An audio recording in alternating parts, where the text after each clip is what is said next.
সমস্ত লোকেরা কাঁদে তাহাজ্জুদের নামাজ পড়ে, আল্লাহ জিজ্ঞেস করেন ফেরেশতারা, অমুক অমুক দেশ অমুক অমুক বান্দারা কাঁদে কেন? ফেরেশতারা বলে, রব্বুল আলামিন তুমি তো ভালো করে জানো। আল্লাহ বলেন, জানি, তবুও তোমাদের মুখে শুনতে চাই। তারা বলে, রব্বুল আলামিন তোমার এই বান্দা গুনাহ করেছি, গুনার জন্য মাফ চায়, জাহান্নাম থেকে বাঁচতে চায়। আল্লাহ পাক বলেন, ফেরেশতারা আমার এই বান্দারা আমারে দেখেছে নাকি? বলে দেখে নাই। বলে আমার দোজখ দেখেছে নাকি? বলে না, তাও দেখে নাই। আমার বেহেশত দেখেছে নাকি? বলে না, তাও দেখে নাই। আল্লাহ পাক বলেন, ফেরেশতারা সাক্ষী থাকো, ওরা আমাকে দেখে নাই, আমার বেহেশত দোজখ কিছুই দেখে নাই, শুধুমাত্র আমার নবীর কথা, আমার কোরআনের কথা বিশ্বাস করে আরামের ঘুমকে হারাম করে যেভাবে তারা কাঁদতেছে, সাক্ষী থেকে যাও ফেরেশতারা, আবার রহমতের দরিয়ায় জোশ মেরেছে আমার ওই ক্রন্দনরত বান্দাগুলিকে আমি আল্লাহ মাফ করে দিলাম।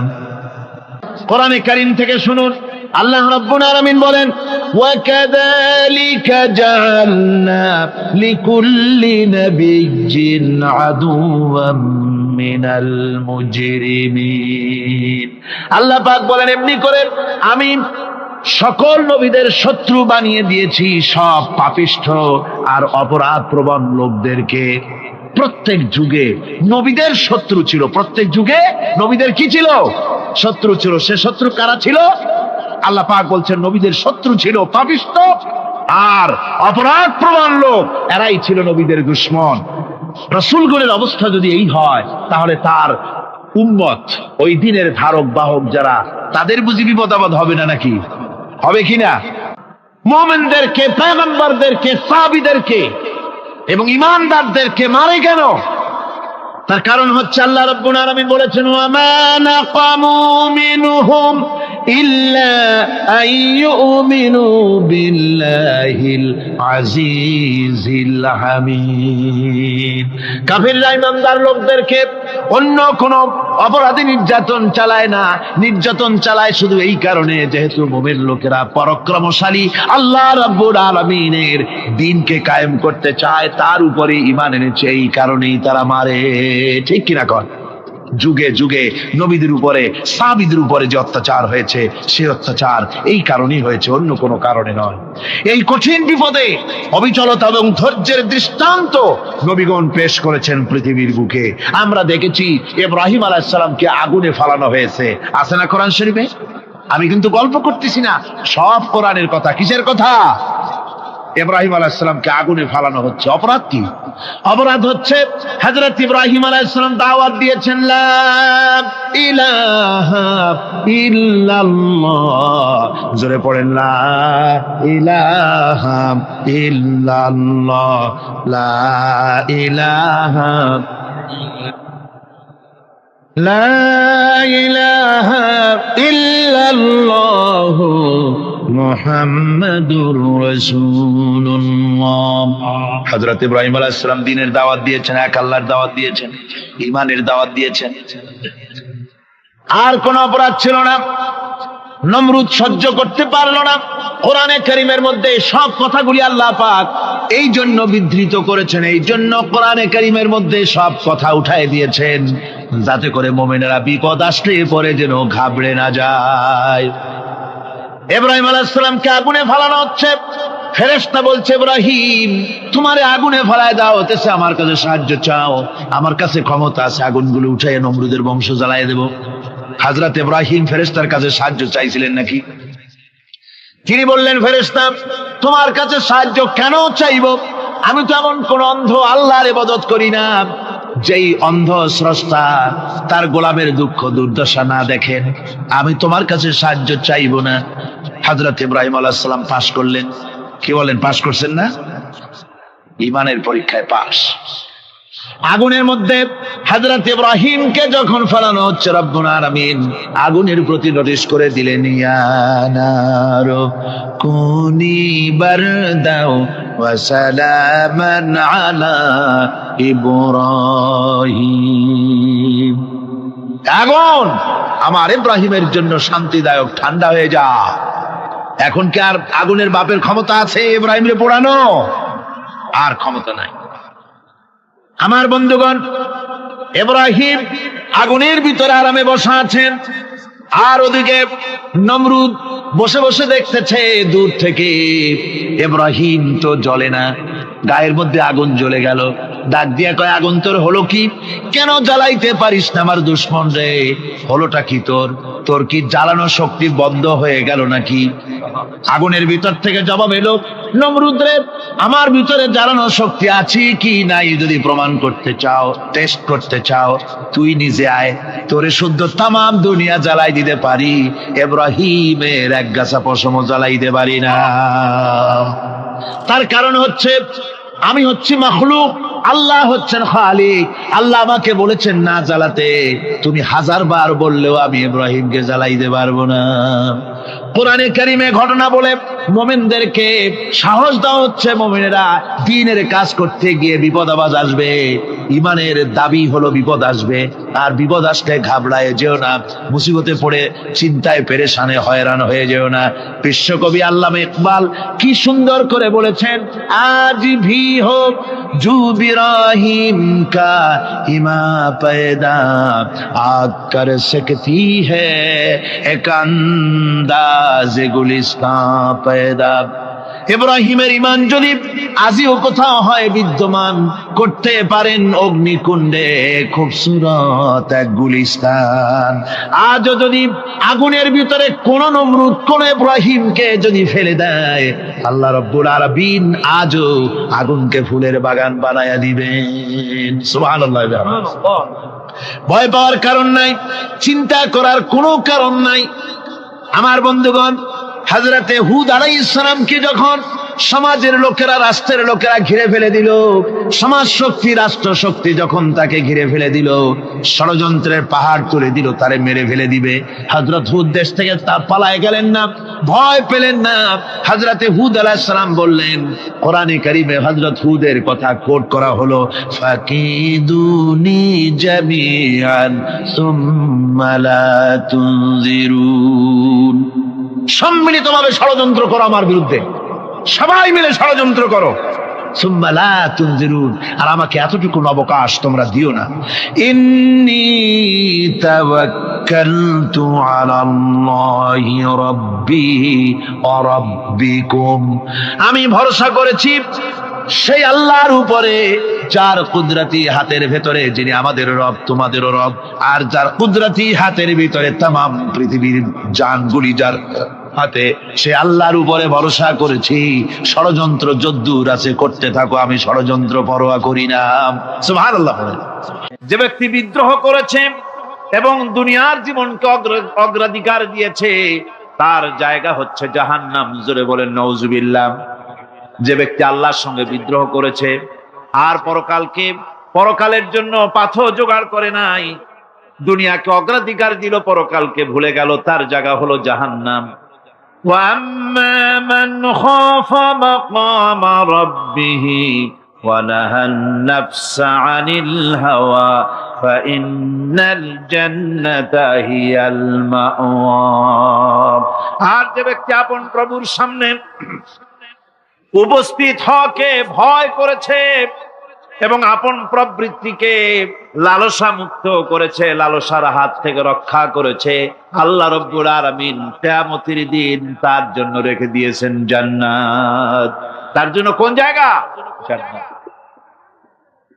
আমাদেরকে পরকাল ভিত্তিক জীবন যাপন যদি করি, তাহলে কবরের জবাবগুলি খুব আসান হবে। আর যদি পরকাল ভিত্তিক জীবন যাপন না হয়, কবরটা মুসিবত হয়ে যাবে। হযরত ওসমান রাদিয়াল্লাহু তাআলা আনহু কবরের কাছে গিয়ে খুব কাঁদতেন। সাহাবায়ে কেরাম প্রশ্ন করেছেন, হুজুর, রাসূল করিম সাল্লাল্লাহু আলাইহি ওয়াসাল্লাম যখন জান্নাত ও জাহান্নামের ওয়াজ করেন, কখনো তো এত বেশি আপনি কাঁদেন না, যত বেশি কাঁদেন কবরের কাছে এসে, কারণ কি? হযরত ওসমান রাদিয়াল্লাহু তাআলা আনহু বলতেন, আমার সাথীরা, আমি আমার হাবিবের কাছে, আল্লাহ রাব্বুল আলামিনের রাসূলের কাছে আমি শুনেছি, এই কবরটাই হলো প্রথম স্টেশন, এই কবরটাই হলো প্রথম ইমিগ্রেশন কাউন্টার। এই জায়গায় কেউ যদি ধরা পড়ে যায়, কারো যদি চার্জশিট হয়ে যায়, সব জায়গায় ধরা পড়ে যাবে, হাসরে মিজানে সিরাতে কোনো জায়গায় নাজাত পাবে না। আর এই কবরটা যদি কেউ মুক্তি পেয়ে যায়, মিজান সিরাত হাসর সব জায়গা থেকে আল্লাহ তারে ভালোভাবে পার করে দিবেন। এটা হলো আসল জায়গা, মারাত্মক জায়গা, খুব মারাত্মক জায়গা। কবর হচ্ছে এ ধরনের একটি ইমিগ্রেশন কাউন্টার।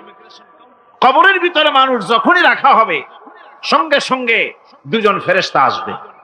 কবরের কাছে যারা এসেছিল, দাফন হয়ে যাওয়ার পর এই লোকগুলি 40 কদম যেতে যতক্ষণ লাগে, এর মধ্যেই দুজন ফেরেশতা এসে যাবে। এসে জিজ্ঞেস করবে, মান রব্বুকা, তুমি কোন দল করতে? ওটা তাদের জানার দরকার নেই। চাকরি কিসে করতেন, ওটা জানার দরকার নেই। ব্যবসা করতেন না চাকরি করতেন, প্রয়োজন নেই। প্রথমেই জিজ্ঞাসা করা হবে ন্যাশনালিটি, প্রথমেই জিজ্ঞাসা করা হবে তার ন্যাশনালিটি সম্পর্কে, তার আইডেন্টিটিটা কি, এবং সেটাকে সত্যায়িত করার জন্য, বোঝার জন্য 3টি প্রশ্ন। প্রথম প্রশ্ন, মান রব্বুকা ওয়া মা দীনুকা ওয়া মান নাবিয়্যুকা, তোমার রব কে, তোমার দ্বীন কি, তোমার নবী কে। যদি এই ব্যক্তি বেঈমান হয়, মুনাফিক হয়, সে বলবে হায় হাতা লা আদরি, হায় হাতা লা আদরি, জানি না আমার রবকে, আমি জানি না। তোমার দিন কি, দিন কারে কয় বুঝি না। এরপরে আল্লাহর নবী জনাবে মুহাম্মদ রাসূলুল্লাহ সাল্লাল্লাহু আলাইহি ওয়াসাল্লামকে দেখানো হবে, বলা হবে মা কুনতা তাকুলু ফি হাদার রাজুল, এই ব্যক্তি সম্পর্কে তোমার ধারণা কি নিকে? বলবে আমি চিনি না। নাউযুবিল্লাহ। বাস, এরপরে তার যা হবার তাই শুরু হয়ে যাবে। আর যদি বান্দাটা মুমিন হয়, প্রশ্ন করা হবে মান রব্বুকা, জবাব দেবে রব্বি আল্লাহ, আমার রব আল্লাহ রাব্বুল আলামিন। ওয়া মা দীনুকা, দীনুনা ইসলাম, আমার দিন হচ্ছে ইসলাম। এরপরে আল্লাহর নবীকে দেখানো হবে। কয়েক রকমের বর্ণনা আছে, কোন বর্ণনায় আছে হুজুরের আকারে দেখানো হবে, অথবা রাসূলকে সরাসরি দেখানো হবে। বলা হবে মা কুনতা তাকুলু ফি হাদার রাজুল, এই লোকটি সম্পর্কে ধারণা কি? মুমিন ব্যক্তি বলবে হাদা নবিয়ুনা মুহাম্মাদুর রাসূলুল্লাহ সাল্লাল্লাহু আলাইহি ওয়াসাল্লাম, ইনি আমার তো সেই নবী মুহাম্মাদুর রাসূলুল্লাহ সাল্লাল্লাহু আলাইহি ওয়াসাল্লাম। আমরা যেন এই রকমের জবাব দিতে পারি, আল্লাহ কবুল করো। সকলে জোরে কোন আমিন। জবাব হয়ে যাওয়ার পর গায়ব থেকে আওয়াজ আসবে, ফাফরিশু বিল জান্নাতি ওয়ালবিসু বিল জান্নাহ, ও আমার ফেরেশতারা, আমার এই বান্দাকে জান্নাতের পোশাক পরাইয়া দাও, আর কবরটাকে জান্নাতের বিছানা বিছাইয়া দাও। জান্নাতের পোশাক পরাইয়া দাও, জান্নাতের বিছানা বিছাইয়া দাও। ইলা মাদ্দা বাসারিহি, তার চোখের দৃষ্টি যত দূর যায়, কবরটা ততটা প্রশস্ত করে দাও। এরপর বেহেশতের পোশাক পরাইয়া, বেহেশতের বিছানা বিছায়া ফেরেশতা বলবে নূম কানাউমুল উরুস, ঘুমিয়ে যাও। দুলামিয়া যেমন বাসর সজ্জায় নতুন বউ নিয়ে আরামে ঘুমায়, এরকম আরামে ঘুমায় যাও। ইলা ইয়াউমিল কিয়ামা, কিয়ামত পর্যন্ত ঘুমায় থাক, আরামে ঘুমিয়ে থাকবে। এরপরে সিংগায় ফুৎকার হবে, সিংগার ফুৎকারের আওয়াজে তার ঘুম ভেঙে যাবে। বলবে ইয়া ওয়াইলানা মান বা'আথানা মিন মারকাদিনা, হায় আফসোস, আমার এত আরামের ঘুম থেকে কে আমাকে জাগ্রত করলো, আমার ঘুমটারে নষ্ট করলো কে? আওয়াজ আসবে হাদা মা ওয়াদার রহমান ওয়া সাদাকাল মুরসালুন, এটা হচ্ছে রহমানের সেই ওয়াদা, আর মুরসালিনরা, নবীরা সত্য কথাই বলেছিলেন, সেই কিয়ামত অনুষ্ঠিত হচ্ছে। আমার বন্ধুগণ, সেজন্য এই দুনিয়ার মোহে পড়ে থাকলে পরে দুনিয়ায় যারা অগ্রাধিকার দিবে দুনিয়াকে পরকালের তুলনায়, জবাব দিতে পারবে না কবরের ভিতরে গিয়া। আর যারা পরকালকে অগ্রাধিকার দিবে, দুনিয়ার চাইতে পরকালকে বেশি অগ্রাধিকার দেবে, আর আল্লাহর ভয় কলিজার ভিতরে রাখবে, কবরের জবাব সঠিকভাবে দিতে পারবে, কিয়ামতের দিন আল্লাহ রাব্বুল আলামিন তাদের জন্য জান্নাত দান করবেন। জোরে বলেন আমিন। দুনিয়াটা হচ্ছে দুনিয়া যেখানে আমরা আছি। আমি আগেই বলেছি দুনিয়া হচ্ছে আদনা শব্দ থেকে এর উৎপত্তি হয়েছে। তুচ্ছ, নিকৃষ্ট, এটার দাম নাই, এটার মূল্য নাই। তবুও দুনিয়ার মায়া মানুষের এত বেশি। আল্লাহর নবী বলেন, লাউ কানা লি ইবনি আদামা ওয়াদিন মিন যাহাবিন লাহাব্বা ইয়াকুনা লাহু সানিন। এই পৃথিবীতে যদি কাউকে একটা মাঠ ভরে যদি সোনা দেওয়া যায়, লোকটা বলবে রব্বুল আলামিন, আমি যদি আরেকটা মাঠ এরকম সোনা ভরা পেতাম। দ্বিতীয় আরেকটা মাঠ দেওয়া হলে আবার বলবে যদি তৃতীয় আরেকটা মাঠ সোনা ভরে যদি পেতাম। নবীজি বলেন, ওয়ালা ইয়ামলাউ জাওফু ইবনু আদামা ইল্লা তুরাব। মানুষের পেট 3.5 হাত মাটি ছাড়া, কবরের মাটি ছাড়া মানুষের পেট ভরবে না। আরো চাই, আরো চাই, চাওয়ার কোনো শেষ নাই। মানুষ এভাবে করে দুনিয়ার মহব্বতে এমনি পাগল হয়ে যায়, শুধু দুনিয়ার মহব্বত, পরকালকে বেমালুম ভুলে যায়। আমি কিন্তু এই কথা বুঝাতে চাই নাই যে পরকালের মহব্বতে, পরকালের ভয়তে বা পরকালের জন্য দুনিয়া আপনি বাজার ঘাট, বেচা কিনা, ব্যবসা বাণিজ্য সবকিছু ভুলে যান, না তা নয়। ভুল বোঝার কোনো কারণ নাই। পরকালকে অগ্রাধিকার দিতে হবে, মানে দুনিয়াটা চিরস্থায়ী জায়গা নয়। চিরস্থায়ী হচ্ছে কোনটা? আখিরাত। চিল্লা এখন কোনটা? সুতরাং এখানে যা করতে হবে, আখিরাতের জবাবদিহিমূলক জীবন যাপন করতে হবে। আপনি ব্যবসা করবেন, ওজনে কম দিতে পারবেন না। আপনি খাদ্যে ভেজাল দিতে পারবেন না, চুরি করতে পারবেন না, ডাকাতি করতে পারবেন না, জেনা করতে পারবেন না, বদমাশি করতে পারবেন না, মদ খেতে পারবেন না, সন্ত্রাসী হতে পারবেন না, হাইজ্যাকার হতে পারবেন না, চাঁদাবাজ হতে পারবেন না, মুনাফাখোর হতে পারবেন না, আপনি চোরা কারবারি হতে পারবেন না, ঘুষখোর হতে পারবেন না, সুদখোর হতে পারবেন না। এই সব কাজ পরকালকে বিশ্বাস করলেই এ সমস্ত কাজ থেকে মানুষ বিরত থাকতে পারে। কথা ঠিক কিনা? এটাই হচ্ছে। সুতরাং এই পৃথিবী থাকবে না, এটা কি চিরকাল থাকবে? না, এর একটা পরিসমাপ্তি ঘটবে। যেমন করে সারা বছর লেখাপড়া করার পর কলেজে, বিশ্ববিদ্যালয়, মাদ্রাসায়, হাই স্কুলে, সব জায়গায় সারা বছর লেখাপড়া করার পর যেমন পরীক্ষা দেওয়ার একটা দিন আসে, সারা বছর ব্যবসা করার পর হিসাব নিকাশ করার যেমন একটা সময় আসে, সারা মাস চাকরি করার পর বেতন পাওয়ার যেমন একটা দিন আসে, সারা জীবন চাকরি করার পর পেনশন পাওয়ার যেমন একটা সময় আসে, অনুরূপ ভাবে এই দুনিয়া যেদিন শেষ হয়ে যাবে, আল্লাহ নির্ধারিত সময় শেষ হয়ে যাওয়ার পর একটা সময় আসবে যখন আল্লাহ রব্বুল আলামিন সব শেষ করে দিবেন, লন্ডভন্ড হয়ে যাবে, কিছুই থাকবে না। কোরআনে কারিমে আল্লাহ সব বলেছেন, কোরআনে সব আল্লাহ বলে দিয়েছেন। আল্লাহ পাক বলেন এই পৃথিবীর সব কেমন ভাবে ধ্বংস হবে তার চিত্র আল্লাহ পাক কোরআনে কারিমে তুলে ধরেছেন। ইযাস সামাউ ফাতারাত ওয়া ইযাল কাওয়াকিবু তাসারাত ওয়া ইযাল বিহারু ফুজ্জিরাত ওয়া ইযাল কুবুরু বু'সিরাত। যখন আকাশসমূহ দীর্ণ বিদীর্ণ হয়ে যাবে, তারকাগুলি বিক্ষিপ্ত হয়ে ছিটকে পড়বে, আর সমুদ্রগুলি উচ্ছ্বসিত হয়ে পড়বে, কবরগুলি সব তার ভেতরে যা আছে উদ্গীরণ করে দেবে, তারকাগুলি স্থিমিত হয়ে যাবে। এরপরে সমস্ত আকাশগুলি কিতাবের পৃষ্ঠার মতো একটার পরে একটা ঠাস ঠাস করে পড়তে থাকবে, চূর্ণ বিচূর্ণ হয়ে ভেঙে চুরে একাকার হয়ে যাবে। পাহাড়গুলিকে উড়িয়ে দেওয়া হবে, চন্দ্র এবং সূর্য একাকার হয়ে। আল্লাহ রাব্বুল আলামিন বলেন ফাইদা বারিকাল বাসার ওয়া খাসাফাল কমার ওয়া জুমিআশ শামসু ওয়াল কমার। চক্ষু যখন বিস্ফারিত হয়ে যাবে, চাঁদ যখন তার আলো হারিয়ে ফেলবে, সূর্য যখন তার আলো হারিয়ে ফেলবে, চাঁদ আর সূর্য সব একাকার হয়ে যাবে, সেই সময়ের অবস্থাটা কি চিন্তা করো। মানুষ হয়রান হয়ে দৌড়াদৌড়ি করবে, وحملت الأرض والجبال فدكتا دكة واحدة। জমিন এবং পাহাড়গুলির মধ্যে আল্লাহ রাব্বুল আলামিন সংঘর্ষ বাঁধিয়ে দিবেন, পাহাড়গুলি ভেঙে চুরে টুকরা টুকরা হয়ে যাবে, পাহাড়গুলি উঁচু করে জমিনের উপরে আছাড় মেরে আল্লাহ রাব্বুল আলামিন ভেঙে চুরে চুরমার করে দিবেন।